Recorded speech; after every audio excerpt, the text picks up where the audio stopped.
using faith to overcome challenges. So dito, paano daw natin ginagamit yung faith na meron tayo, yung pananampalataya na meron tayo para malampasan yung mga pagsubok na pinagdadaanan natin?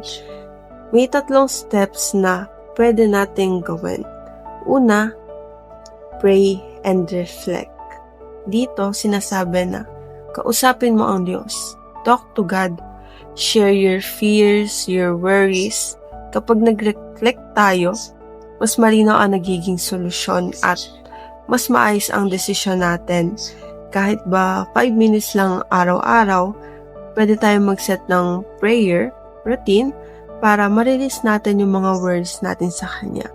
Dito ay pinapakita din natin na imbes na unahin natin na isipin o intindihin yung mga problema na meron tayo, ay unahin muna natin na kumonsulta sa Diyos. Hindi naman masama na isipin yung mga problema na meron tayo. Kumbaga, ang sinasabi lang dito is matuto tayo na unahin na kausapin ang Diyos para malaman natin yung mga solusyon na kaya niyang ibigay sa mga problema natin. Pangalawa, trust God's timing. So, minsan, hindi natin nakukuha agad ang gusto natin, pero tandaan natin na God's timing is perfect. Bawat delay ay merong purpose. Huwag nating isipin na kapag delay is ayaw na ni Lord.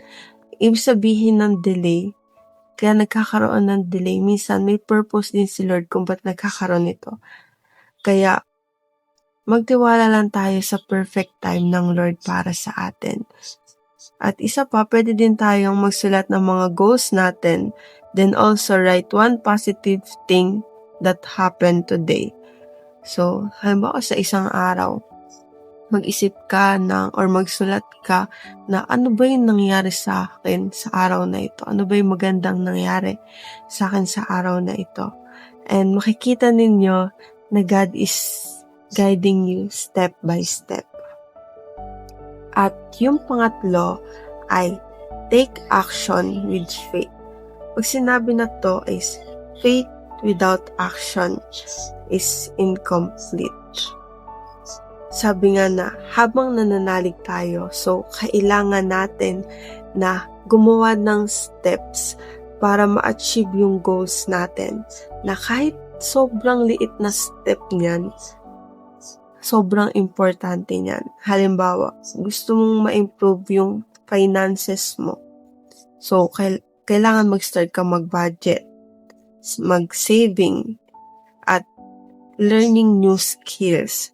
Step by step, magiging malaking progress. Di man natin nakikita yung progress sa maliliit na steps na yon, pero pag nagpatuloy tayo, makikita natin na, ang laki pala ng progress. So, kung pagsasamahin ang 3 ito, prayer, patience, and action, nagiging matibay tayo sa trials at mas nabubuhay ang hope sa puso natin. So, I just want to share with you my personal experiences. Karanasan ko kung saan pinanghawakan ko talaga yung faith na meron ako. So, pagkatapos ko makagraduate ng industrial engineering, I started working as an assistant secretary. Akala ko yun ay magiging direction ng buhay ko na to earn well, build a career, to live a comfortable life. Pero habang tumatagal, parang may sa puso. Kaibang tugon na parang may kulang. Pero one day, I really felt God's calling to be one of His servant, to serve Him as a youth pastor sa Church of Freedom. At first, sobrang hirap tanggapin. Nandun yung kaba, yung duda sa sarili mo na sabihin mo sa Lord na, Lord, kaya ko ba to? Hindi ko kaya to, Lord.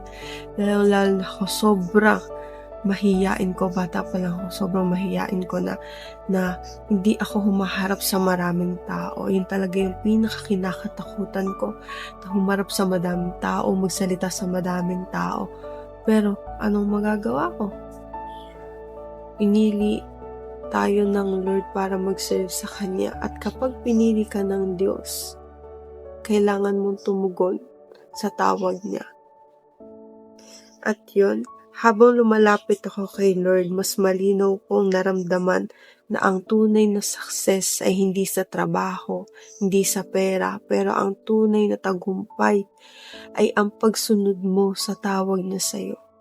Sa pagsunod mo sa purpose ng buhay na inilaan niya para sa'yo.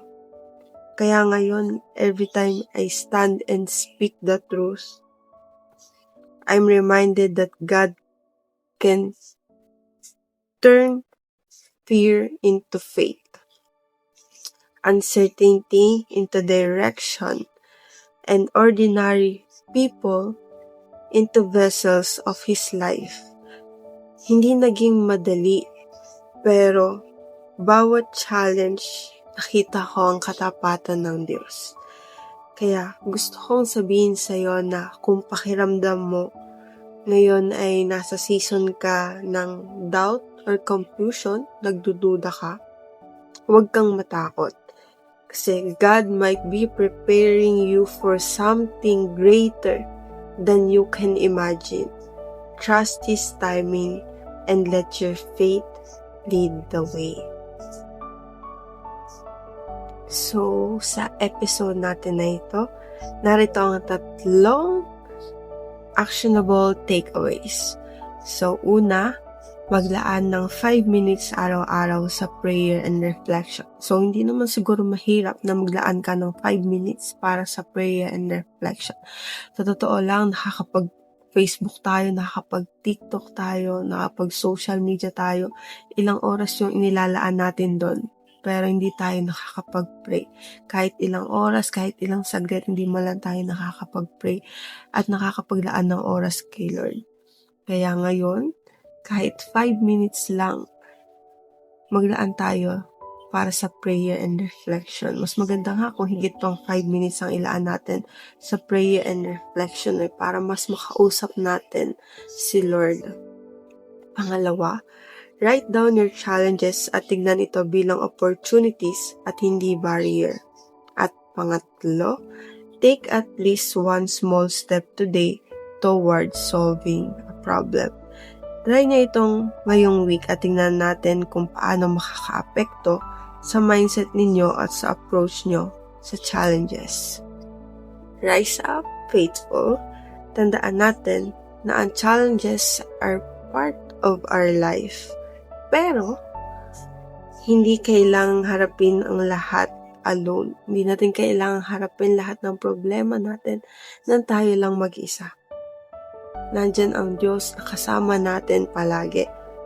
At kailangan lang natin mag-pray at magtiwala sa perfect timing ng Lord. At take action with faith. Kahit small steps, big progress ang dulot nito sa buhay natin.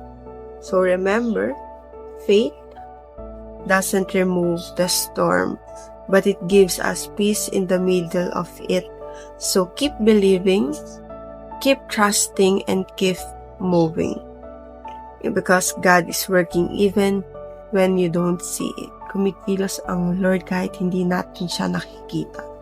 Di man natin siya nakikita, pero siya, nakikita niya tayo. Kaya, thank you sa pakikinig sa Your Dose of Ligaya.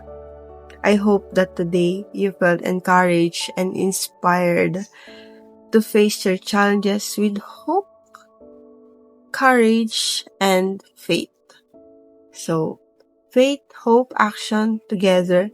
This has been your Dose of Ligaya. Until next time, rise up, faithful.